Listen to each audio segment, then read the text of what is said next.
এয়া নিখাৰ আঞ্চলিক বাতৰি আপোনালোকে চাবলৈ আৰম্ভ কৰিছে আপোনালোকৰ প্ৰিয় চেনেল আসাম লাইভ 7 আজি নিখাৰ প্ৰথম খবৰ খৰামক উচ্চতৰ মাধ্যমিক বিদ্যালয়ৰ অধ্যক্ষ কামাখ্যা ভট্টাচাৰ্যলৈ জিলা কৃতি শিক্ষকৰ বঁটা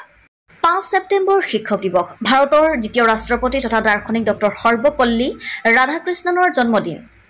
আৰু সমগ্ৰ দেশে উদযাপন কৰে শিক্ষক দিৱস শিৱসাগৰ জিলা প্ৰশাসনে জিলাকৃতি শিক্ষকৰ সন্মানেৰে সন্মানিত কৰিলে শিৱসাগৰ আমগুৰি খৰামক উচ্চতৰ মাধ্যমিক বিদ্যালয়ৰ অধ্যক্ষ কামাখ্যা ভট্টাচাৰ্য শিক্ষকগৰাকীয়ে লাভ কৰা এই সন্মানে বিদ্যালয় তথা বৃহত্তৰ অঞ্চলটোলৈ গৌৰৱ কঢ়িয়াই আনিছে আজি নিখাৰ দ্বিতীয় খবৰ নিখা আমিনগাঁও আৰক্ষী চকীৰ উত্তপ্ত পৰিস্থিতি চুৰি কাৰ্যত অভিযুক্ত মীৰা দাসক প্ৰমাণ অবিহনে জেল হাজতলৈ প্ৰেৰণ কৰাৰ বিৰুদ্ধে গৰজি উঠিছে একাংশ পুৰুষ মহিলা বিগত দুদিন ধৰি আইআইটি গুৱাহাটীৰ সন্মুখত প্ৰতিবাদ কৰিছে মহিলাসকলৰ স্পষ্ট দাবী বিনা দোষত অভিযুক্ত হৈছে মীৰা দাস চুৰি কৰাৰ কোনো প্ৰমাণ অবিহনে কেৱল গৰাকীৰ এজাহাৰৰ ভিত্তিত আৰক্ষীয়ে আটক কৰিছে মহিলাগৰাকীক গতিকে আৰক্ষী আৰু গৰাকীৰ পৰা ঘটনাৰ প্ৰমাণ বিচাৰি বিগত 3 দিন ধৰি ঘৰ বাৰী কাম কাজ সকলো এৰিছে মহিলাসকলে উল্লেখ্য যে আইআইটি গুৱাহাটীৰ ৰিটি ভৰালী ঘৰত বন কৰা মহিলা হিচাপে কাম কৰিছিল মীৰা দাস নামৰ মহিলাগৰাকী আইআইটিৰ আবাসিক ৰিটি ভৰালীৰ ঘৰত কাম কৰিবলৈ গৈ সোণৰ অলংকাৰ চুৰি কৰাৰ অভিযোগ তুলিছে গৰাকীয়ে আৰু অভিযোগৰ ভিত্তিত আমিনগাঁও আৰক্ষীয়ে north Guwahati PS case number 119/24 under section 305 বিএনএছত গোচৰ ৰুজু কৰি আদালতত হাজিৰ কৰিছে অভিযুক্ত মীৰা দাসক আনৰ ঘৰত বাচন বৰ্তন কাপোৰ কানি ধুই দুবেলা দুমুঠি যোগাৰ কৰা মহিলাগৰাকীৰ এতিয়া শেষ ভৰসা আদালত কিয়নো অন্য কোনো ধৰণৰ আক্ষেপ পূৰণ কৰিবলৈ গৰাকীয়ে চুৰিৰ অভিযোগ তুলিব পাৰে বুলিও সন্দেহ কৰিছে প্ৰতিবাদী মহিলাসকলে আজি নিশাৰ তৃতীয় খবৰ বৃহত্তৰ ডিগবৈ যুৱ উন্নয়ন মঞ্চৰ উদ্যোগত বিনামূলীয়া চিকিৎসা শিবিৰ আয়োজন বৃহত্তৰ ডিগবৈ যুৱ উন্নয়ন মঞ্চৰ উদ্যোগত আৰু চাবুৱা সেন্ট লুক চিকিৎসালয়ৰ সহযোগত ডিগবৈৰ 1 নং গুলাৰী কালী মন্দিৰৰ প্ৰাংগণত শিশুৰ পৰা বৃদ্ধলৈকে বিনামূলীয়া চিকিৎসা শিবিৰ আয়োজন কৰা হয় চিকিৎসা শিবিৰত ভুৱনেশ্বৰস্থিত এইমছৰ এগৰাকী বিশেষজ্ঞ চিকিৎসক ৰঞ্জন কুমাৰ জেনাৰ লগতে চাবুৱা সেন্ট লুক চিকিৎসালয়ৰ আন কেইবাগৰাকীও চিকিৎসকে প্ৰায় শতাধিক ৰোগীক চিকিৎসা প্ৰদান কৰি বিনামূলীয়া ঔষধ বিতৰণ কৰে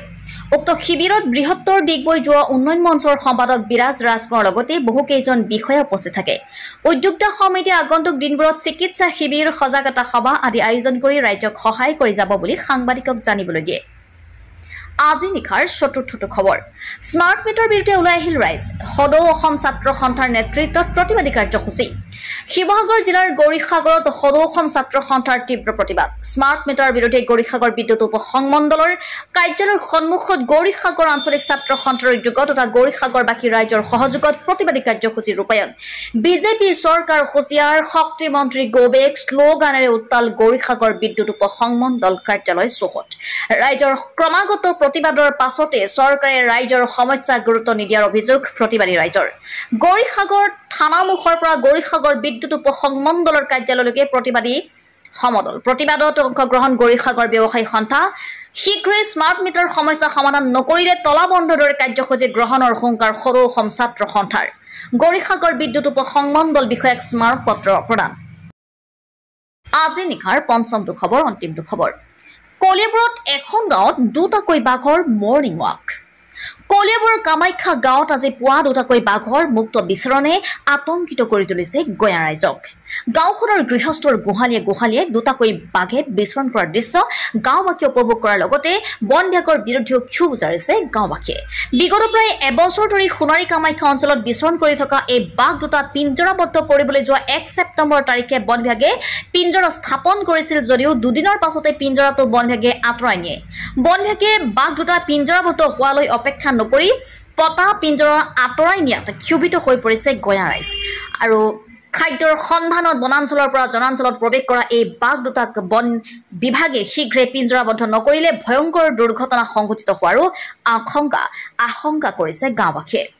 গৌৰীসাগৰৰ পৰা সাদ্দাম আলী আমিনগাঁৱৰ পৰা মিতালী দাস ডিগবৈৰ পৰা হাছান আখতাৰ ফৰিদ আৰু কলিয়াবৰৰ পৰা অনুপ বৰাৰ ৰিপৰ্ট আসাম লাইভ 7